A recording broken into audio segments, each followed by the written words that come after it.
Hey, hey, hey, welcome back to Creatives on the Couch. Today we are joined by Mandy Tiffany, fabulous name. Thank you. And you are the owner of Mandy Tiffany Drama School, Yes. and you're an actress as well? Yes, I am. Brilliant, let's get stuck in then. So what do you want to start with first, the acting or the drama school? Oh gosh, probably the acting, Yes. because we can obviously take it from where it all begun. Yeah. Right back at the beginning. Right I'm really at the excited that you're on the couch today.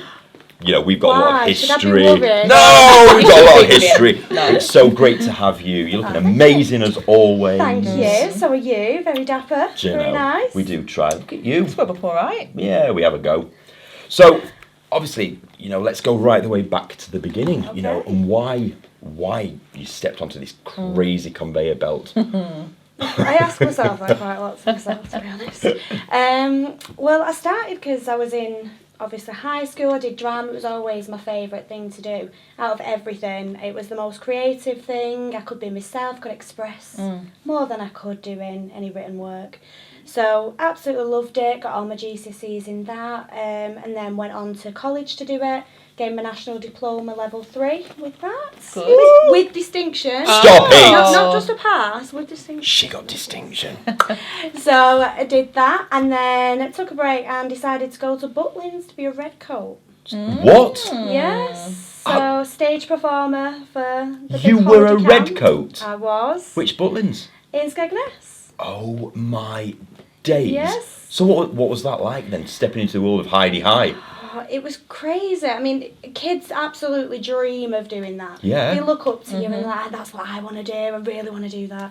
And you think back and you look and you go, oh, you don't. It is fantastic and it's like a working holiday, Yeah. but it really takes it out of you to the point you're doing what you love all the time, but you are constant. You're doing 6 out of 7 days. It's amazing, don't get me wrong, but I think you then want to take it back to do things like behind a camera then, after you've done all the stage constantly. Yeah. I think you kind of come back and go, yeah, I want to continue that, but I want to do it in a different direction now. So how long were you a red coat? So I did 2 seasons Okay. there, which was enough for me because Right. I'm quite a homesick sort of person.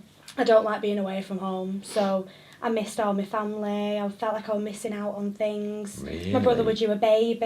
So how long's the season? 3 months? No, it's nearly a year. For one season? So yeah, Oh, so wow. they're continually open, like they open over So Christmas you would and start things. in the morning, like breakfast wake up club, and Yeah. then go through Yeah. the pool, and then you do everything like ballroom stuff, and then do the big show in the evening. Yeah, Is that well, kind of how it works? It was like you were an animator as well. So if you got brought on to be an animator, then you had to do all your characters and you had to do your hosting, you did your stage performing, but it was more for the children. Yeah. So rather than doing your nighttime big shows, that's when you'd become a red in the clubs. So you'd go and dance with the kids and do the conga and all your chocolate dances. And in the Can you morning... still do it? You can you? Stop, we're joking. No, I probably have not got the stamina for that now. I'll probably be out of breath in 2 seconds. But no, we'd start off in the morning and we did a show called Little Big Club, which I was a host of. We had the beautiful lycra skin tight outfits. Nice. Very nice. Good job. We I all did a love a lot bit of of dancing and lycra. lost a bit of weight for them. And then, yeah, we'd do all those morning shows for all the kids, and it was the adrenaline feeling of the nerves before you went on, that curtain opening to see so many faces looking at you and just looking up to you, all the kids, and you were like, oh, this Well, is you're stars there, aren't you? They have little autograph Yeah. books. I remember Yeah. I went to Pontins as a little lad and saw the blue coats as they were then. And I looked up to them with awe, and I was like, these are stars. Yeah. And I bought the little Pontins autograph book, and on our last day, we had to go around, and I wanted everyone's autograph. So that was my earliest memory of thinking, I want to go into this. I want to be an entertainer. It does though, it really, you kind of get into it and you think, oh, what else can I do? Like, I need a bigger buzz now. Like, I've done the stage thing and I've done all that. Now I want to see where I can find that adrenaline somewhere else in the same industry. So then I'd done the stage, got that out of my system, been away, had the holiday, had the fun, came back, thought, right, I want a career out of it now, so I want to do something more serious. Okay. And it didn't happen straight away. I actually went into recruitment. So I did recruitment admin and then went on to be a trainee recruitment consultant. Then I did recruitment resourcer. So I kind of worked my way up in that, which is very salesy. So it wasn't for me sitting behind a desk. Couldn't express myself. Yeah. I'm typing and writing, not for me. Then I fell into finance. So I did some account roles and things. Oh my days. And from there, I think I don't want to work for anyone anymore. I want to be me. I want to do what I'm doing. COVID hit, unfortunately. I couldn't kind of express myself there, so I opened a drama school instead. And So you were doing wow. you were doing finance right up to COVID. So everything else Yeah. is like in the here and now. Yes. So I did it. I was covering someone's maternity leave up until the February, Okay. and COVID had hit. They were ready to take me on permanently in their thing, and then COVID all hit. And they couldn't take any more staff on, they couldn't do any of that, so I kind of lost my job because of COVID. Right. And I thought, I need to do something that I love now, because this is my opportunity. I've got nothing to lose now. I'm not doing anything, let's crack on. And I thought, I'm opening a drama school. I've worked with children all that time, I absolutely love kids. I can put both things together and make it work. Thinking, if it works, it works. If it doesn't, it doesn't. Yeah. And it did. It absolutely took off. So when did you open that? We opened that in the middle of COVID. Wow. So we were social Brave. distancing the classes. So we had markers on the floor for the kids. They'd come in and the parents couldn't come in. It was hands, sanitise everything. And I thought, this isn't going to work. People are not going to want to send their kids to something during COVID. And I think we did a taster session and we had 30 children turn up. And I couldn't fit 30 children in because of the social distancing. So I had to actually turn children away, which I was so surprised at myself. I couldn't believe it. And then from there, it just gradually steadied out and it turned into a really successful business. I ended up opening more classes. I'm now teaching Lambda qualifications. Oh my gosh. Good. Which I don't know. Do you know what Lambda is? Yeah. Your course. Yeah. For anyone that doesn't, London Academy of Music and Dramatic Arts. You just say it so blasé. It's the London Academy. But it is a very highly recognised qualification. Absolutely. of course. Oh my days. So I started teaching that to my own students and actually got offered to go and teach at high school. So I do a high school up the road 2 days a week now as well. So it was like... So you literally took that snowball and threw it off Everest Yeah, and thought, do you know that's what what? I ran with it. I'm going to roll with this Yeah. one. So what is the Made a school Yeti out called? of it. So you called it the Mandy Tiffany? Mandy Tiffany Drama Classes. Nice and easy. Why It was not? really creative. I was sat and I put lots of names in a hat and that one came out. So. So what age groups are you students? Are they? From 4 to 16. Wow. So we've got 2 separate classes and we have 2 separate locations as well. So we have one in Rochdale, one in Haywood, and then we have the younger kids up to 8, and then it goes from 9 to 16, and with them we do the big productions. That's phenomenal to think you started that during lockdown. Yeah. That was a huge risk to take. Well, it Brave, was, but I had nothing else to do. So for me, take the risk. Yeah, It's either look. going to pay off or Yeah. you've not really lost anything. Good so, for you. And Wow. it did. Mm. And now I'm making a living from what I absolutely That's love. brilliant. So, what are the performances that you're sort of looking at doing? Are you wanting the big musicals? Are you wanting the big, drama pieces? What would your dream be now? That would be my dream, to do the big ones, so the licensed productions and stuff. Because we're still classed as a start-up business for your first 4 years, really.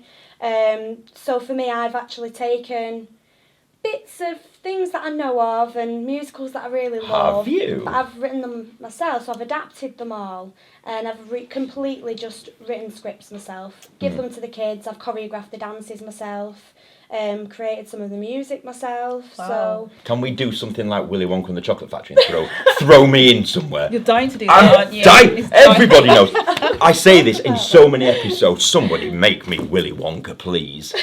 It's a dream. That or Dr. Dolittle. Why really Wonka? I don't know. I think it was my favourite film growing up, Willy Wonka and the Chocolate Factory, and then they obviously remade it with Johnny Depp. But Gene Wilder is like my hero and an idol. and I met the whole cast recently, the whole surviving cast. Wow. And all the kids, the Oompa Loompas and everybody like that, and they let me do Pure Imagination. So I actually sang and did Pure Imagination with the original cast around me. Charlie Bucket, Peter Ostrom, Veruca Salt, Augustus Gloop, Mike TV, all the originals, and I did Pure Imagination in front of them. So it's a dream. So if you're going to do it, just So if you I don't really know the cast of Willy Wonka though. So we'll sit and watch it when I come round. We round. might have to invite them and bring them over and show them what we need. I like to that. There we Clever go. Let's get woman. some more connections. So you're sort of taking bits and pieces at the moment, sort of like Frankensteining it all together and creating your own little monster. Yeah, I love just that. writing it myself from scratch. I've done it scene by scene, printed them out every week and gone, there's your scene, kids, learn them for next week. Wow. And I think we've got 20 minutes of this production so far, but it looks absolutely amazing. They've worked so hard, and from where we were last time we did a production, it was the first ever one they've ever done with us. So it was very difficult, it was locked down, it's very different. Yeah. This time they've kind of just completely expressed themselves. Like embraced it all and thought we can do this. They've made the friends now and they know me and they're used to the stage and they've seen everything, they've had the experience and they've just completely come on leaps and bounds. Look It how looks proud you are. amazing. I know. You're I really glowing. am. She is, isn't she? Don't, because I cried last week. Yeah. I watched my kids doing the first dance and I actually teared up because I thought, I've done this. Your baby. Like, I've made this dance, I've taught this dance. Yeah. And I've kind of made these kids what they are, and it's But they'll never forget that. Lovely. And you know, I mean, we speak about this on several episodes. It's about showing these young adults that they can follow their dreams. They can do anything they want. Yeah. Doesn't matter what's going on at home Yeah. or what's going on in the world or bills to pay or anything. You know, parents falling out and separating. They come to you. They've got respite. You're showing them respect. You're showing them, you know, their own integrity and showing you can get out there and you can do anything you want. Oh, So do that's you know amazing. what, though? One thing, and it really, really, again, I'm just an emotional wreck when it comes So to am I. these kids. There was a little girl put something on social media, and another little girl came to me and she said, did you see what she posted? And it was, she was answering questions about herself on social media. It was 20 questions. And it got to, who is your role model and who do you look up to? And she'd actually wrote Mandy Tiffany. Oh, wow. And it was one of my Beautiful. students. And I was like, oh my gosh, there's You're a somebody role in the world model. that actually looks up to me. Role who's not model my for so many child. people. So we've gone down the route of your amazing drama school that obviously you are very, very proud of, and quite rightly so. You're building yourself a little empire. But aside from that, you do films as well. You know, act, you know, in your own right. So, what's been the journey there regarding some of your films? Right, so when I'd opened the drama school and things, and teaching's great, but you want to do it yourself. Yeah. It was a weird one, really, how I actually got into it. So I saw a post by someone just for a film off the off chance. Okay. And just give them a message and said, have you got any roles? How do I audition for this? Put me in contact with Craig, which was the first film that I ever did. I was like, fabulous. So I got talking to Craig, got the part, and the first one we did was Wrong Side, so I was part of that, playing Leah in that. Absolutely loved it, and just even for the first time, just being behind a camera, it just felt really natural. Yeah. It was what I wanted to do. So we did that. That was great, and then I kind of made a bit of a family, even just by that one film. It just, I knew, I kind of felt comfortable with everybody. Sure. And then there was another film which was a short called Cruel to You, which Okay. I got cast in as quite a leader part there. That was absolutely fantastic to film. That was like a full day filming. It was in a cold cellar. Everyone was shivering, but it really, you could tell it just added to the atmosphere. Yeah. The smoke coming out of your mouth. That was real. You were like shivering, but you look absolutely petrified. I was like, I'm not scared, I'm just cold. And just different things that happened even in just that day, like the people you met and getting life stories of others that have done things similar. Yeah. It was great. I thought, yeah, I'm in with it all. I'm loving it.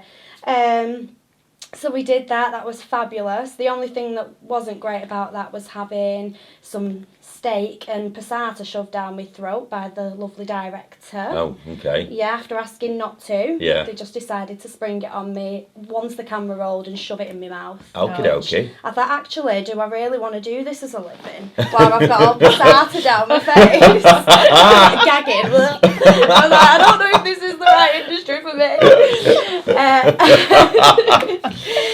And then we ended up getting a part in Boarhog. Okie dokie. So Boarhog was probably the main one for me because I was there from start to finish. Sure. So whereas I came in near the end of Wrong Side, Cruel to You was the one day, Yep. and then Boarhog was kind of the main one. So I was there for a lot of the shoots for that. I played Ashley in that. Really enjoyed it. Again, it was the family. So, and I've always said, you know what, whenever anything comes up within the family, I'll never turn it down. In fact, I'll be like, have you got anything? Have you got anything? Sure. Because it's just those sort of people you click with. I am out there now, so I've managed to get onto Spotlight through these things that I've done. That meant that I ended up on Killing Rainbow as well, which was somebody else's film on set who then also does his own film. Right. Oh, right, So okay. another connection. Yeah. So went and did that, enjoyed that, and then people would just see me on your Facebook pages, your Manchester actors and things. I'd comment on those. Everywhere that I can physically be, I will try and be. Obviously, it's a bit difficult sometimes, but because I've got the business as well, so I'm juggling. And a single mum. I am. Oh, you're a mum as well. You're a little girl. Yes, I have So a you're doing all 6-year-old the bits of the daughter. day? Yes. Wow, amazing. So I have a 6-year-old, I have a drama school, Oh I'm my doing gosh. this as a hobby, as well as cooking, washing, cleaning. You've not got the rabbits anymore, though, have you? No, I've not got the rabbits no. anymore. I got rid of those because that was just an extra Yes. clean out that I didn't need to do and I hated. It's hard enough feeding a fish. I'm like, I'll feed you, and 2 days later, oh, we go. Oh my goodness. There's just, I'm so busy at the minute, Yeah. it's ridiculous. And I'll sit there in bed, I'll get home with my laptop and I'm writing a sitcom at the minute. I was just Oh, about wow, to are literally you? talk about Two Yeah. and a Few. So how is that progressing? Because we've had the read throughs and Yes.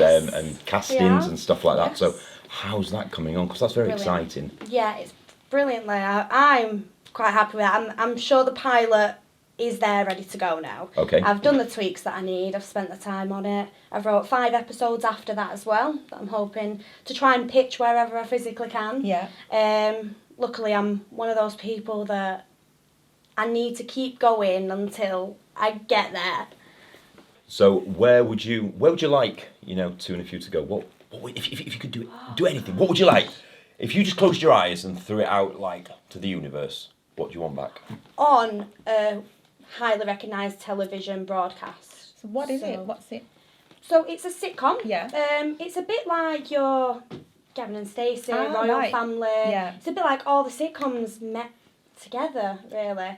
And it's about a young couple in Manchester, so which is going to be really good because I've actually based it on the people.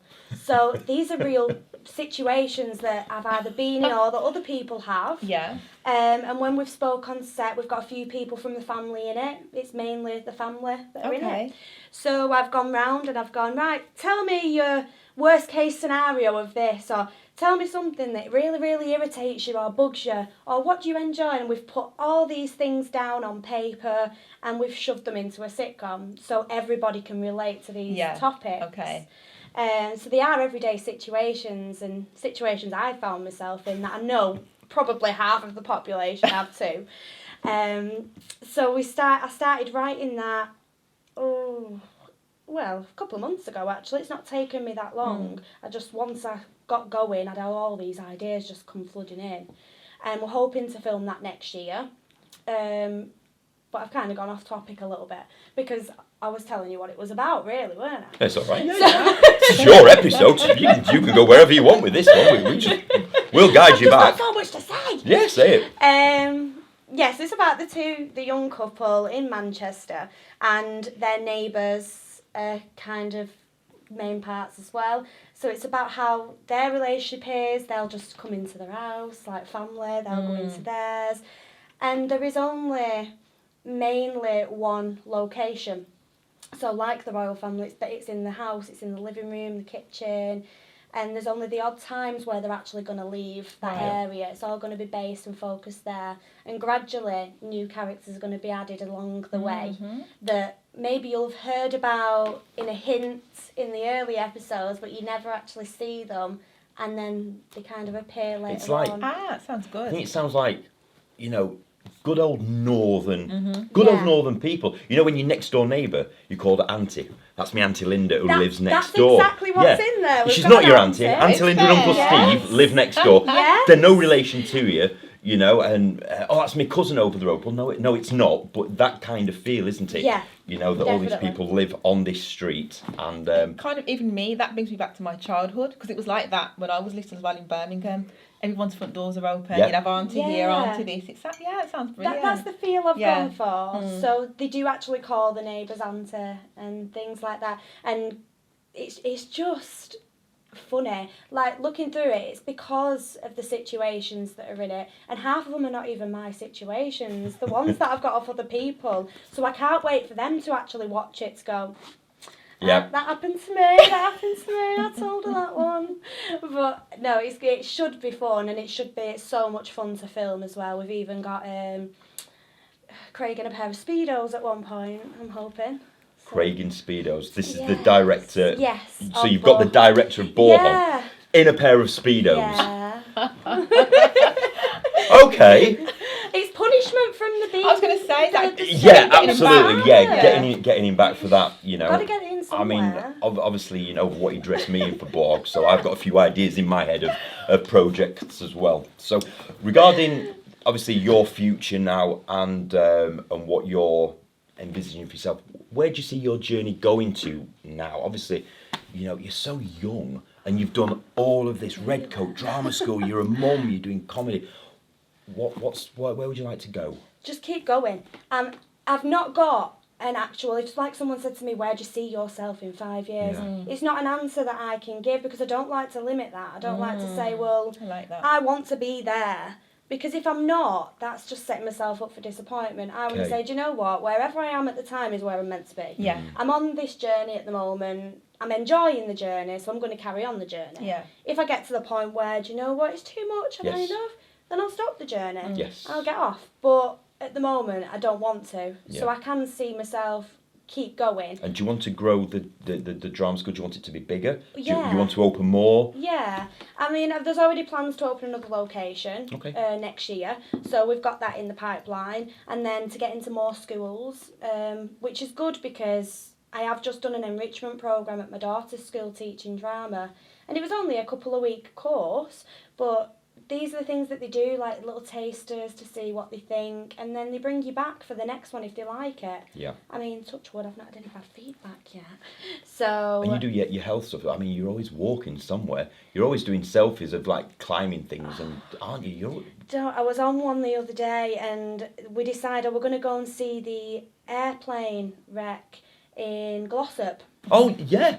Yes. Yeah. So we said, Yeah. right, we're going to do that walk. Did you get there? We had 3 kids in tow, we had 2 dogs in tow, and we was like, this is going to be great, we're going to go and see it, take some pictures, whatever. No signal, nothing. We set off, we'd been walking an hour and a half with the kids, they were nearly crying. It was nearly starting to rain. We couldn't find it anywhere. Oh really? So me and my friend was arguing on the sat-nav because mine was taking us left and hers was taking us right. Naturally, I thought, just keep her quiet and go right. We went right, and we ended up on some rocks. Sat on the rocks with a picnic, in the wind, on the moors, no signal. We were absolutely lost. It was just grass. Oh my god. We had kids crying because they were cold. I'm hungry, I'm cold. I'm like, just shut up, because we've got an hour You and a needed half a back to the car. you needed a film crew with you on that. That Literally, would yeah. have been amazing. Actually did. Yeah. So I wanted to cry myself, but you've got to keep it together, haven't you? So I said, right, shall we go and try and find this wreckage then, or not? It was like, because I'm on a time limit now, it's Yep. another 15 minutes somewhere else. So I was like, no. So we'd spent 3 hours in total walking for no reason And whatsoever. you didn't And I actually didn't get to find see it. it. Didn't find it. And I had they had walking boots on and jackets. They turned up in the full-blown walking gear. Yeah. I turned up in my Puma trainers and Sounds about right. some jogging bottoms and my mum's jacket because I didn't have one of my own.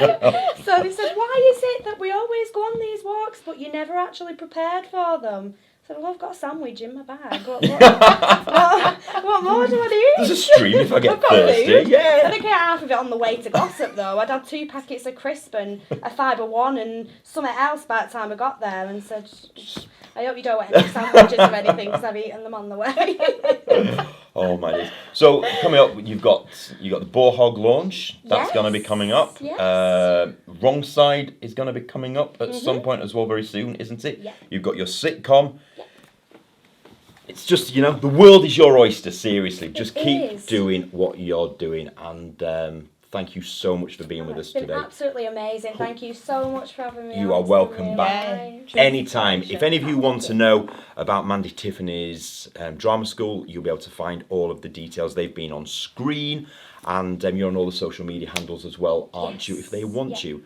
Thank you so much for watching. Hope you've had a nice time joining us on this episode, and we will see you very soon for more Creatives on the Couch.